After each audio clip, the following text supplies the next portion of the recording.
there, this is Michael Firkins, and I am going to show you how to whistle really loud with your fingers.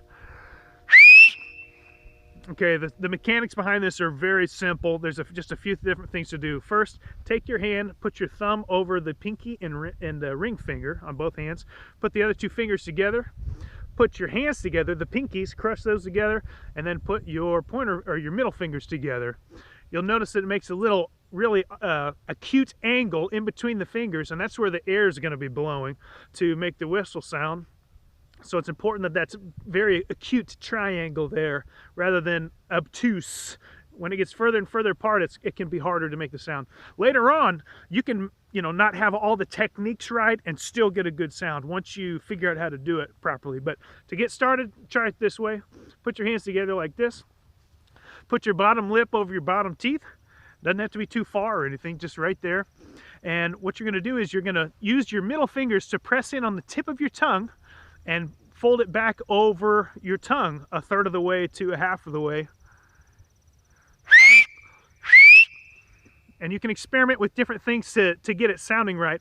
A couple of things that make it tougher to make a good sound at first. If your the fingernails are touching the back of your teeth up here, you won't get a good sound. The air actually blows over the top of the tongue, over the fingers, and you can feel it touching your knuckles when you blow to make that sound. So if you close off that air stream, either by putting your fingers at the top of your mouth or putting your tongue too high at the top of your mouth or putting it to the back of your teeth, anywhere that you interrupt that airflow, it's going to make the whistle not work. So you have to experiment.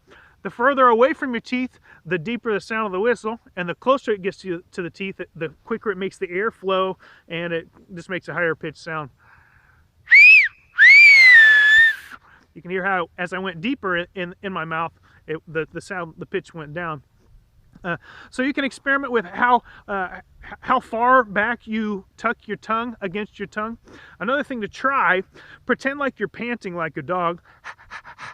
To engage your tongue, make it a little more rigid.